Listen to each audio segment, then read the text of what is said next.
हम इस वीडियो में चर्चा करेंगे पौष मास की शुक्ल पक्ष की एकादशी कब है, 9 को या 10 को, और इसकी सुंदर कथा क्या है। धर्मराज के पूछने पर भगवान श्री कृष्ण बताते हैं पुत्रदा एकादशी बहुत ही लाभदायक है, मंगलमय है। जो लोग इसका व्रत करते हैं उनकी प्रत्येक मनोकामनाओं को ये पुत्रदा एकादशी पूर्ण करती है। और जिन गृहस्थों के यहाँ पर पुत्र न हो उनको तो ये एकादशी व्रत विशेषतः करना चाहिए। पूर्व समय में एक केतुमान नाम के राजा थे, बहुत धार्मिक राजा थे, धर्म में उनकी रुचि थी, उनके पास में राजपाट की कोई कमी नहीं थी। पर दुख इसी बात का था कि उनके घर में कोई संतान नहीं थी। उनकी पत्नी भी, रानी भी बहुत धार्मिक थी, पर कष्ट इसी बात का था कि पुत्र नहीं। वो मन ही मन इस बात से डरता था कि हमारे घर में पुत्र नहीं, और पुत्र के बिना गृहस्थ में अंधेरा ही होता है। उधर उस राजा के पितृगण भी पितृलोक में बड़े दुखी होते थे। वो कहते थे इस राजा के बाद हमारा तर्पण कौन करेगा, श्राद्ध कौन करेगा।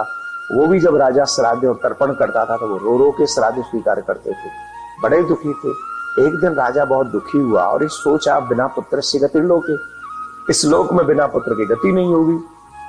तो एक दिन राजा वन में भ्रमण कर रहा था, और जब राजा वन में भ्रमण कर रहा था तो वहां एक जैसे वन में गया तो उसके दाएं अंग फड़कने लगे। उसे लगा कि कोई ये तो शुभ संदेश है, एक जो सगुन होता है पुरुष का दायां अंग फड़के। तो जब राजा आगे गए तो वहां पर सरोवर में कुछ ऋषिगण उनको स्नान करते हुए दिखाई पड़े। तो उन ऋषियों को उन्होंने साष्टांग दंडवत किया। तो पूछा आप कौन है? तो उन्होंने बताया कि हम ऋषिगण हैं और हम आज पुत्रदा एकादशी के व्रत पे एक स्नान करने के लिए आए। राजन तुम कौन हो, बताओ तुम क्यों दुखी से लग रहे हो? तो उन्होंने कहा महाराज मेरे पितर रोते हैं, मेरा मन अशांत है, पुत्र के बिना घर में अंधेरा रहता है, कुछ भी समझ में नहीं आता। वो राजपाट, सुख संपत्ति, धन, वैभव, ऐश्वर्य, ये सब कुछ समझ में नहीं आता। इससे मेरा मन हर्षित तो नहीं होता, मैं क्या करूं? तो ऋषियों ने कृपा करके केतुमान राजा से कहा कि पुत्र तुम दुखी मत हो, आज पुत्रदा एकादशी है, तुम आज व्रत करो और व्रत करके अपने इसी संकल्प को करो, और संकल्प के साथ तुम व्रत करोगे तो ये एकादशी साधारण नहीं है। ये एकादशी सिर्फ एक व्रत ही नहीं है, ये भगवान के अंग से निकली हुई दिव्य शक्ति है। कृष्ण तो नहीं है पर कृष्ण से मिलाने में संपूर्ण सक्षम है।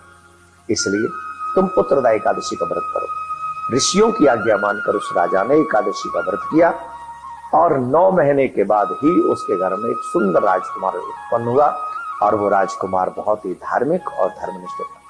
तो भगवान श्री कृष्ण कहते हैं धर्मराज, पौष मास की शुक्ल पक्ष की एकादशी को पुत्रदा एकादशी कहते हैं। जो मनुष्य इस एकादशी के व्रत को करता है निश्चित उसके मन में जो मनोरथ होते हैं उसे तो पूर्ण होता ही है। साथ में अगर कोई पुत्र के बिना कोई गृहस्थी है तो उसे अधिक मन लगाकर ये व्रत करना चाहिए। एक और बात, अब ये बात आ रही है कि 9 जनवरी को या 10 जनवरी को एकादशी है। तो एकादशी तो 9 जनवरी को ही प्रारंभ हो रही है, परंतु हम 10 जनवरी को व्रत करने वाले, क्योंकि उदया तिथि 10 जनवरी को होने वाली है, पर महाद्वादशी व्रत 11 को है। अगर निम्बार्क संप्रदाय में कहते हैं महाद्वादशी का व्रत बहुत श्रेष्ठ माना गया है, तो आप चाहे तो 10 और 11 दोनों दिन व्रत कर सकते हैं, अथवा 10 तारीख को एकादशी का व्रत करेंगे 10 जनवरी को, और 11 जनवरी को जो पारायण का समय रहेगा वो पारायण का समय रहेगा सूर्य उदय के पश्चात 6:43 से 8:10-15 तक आप ये व्रत पारायण कर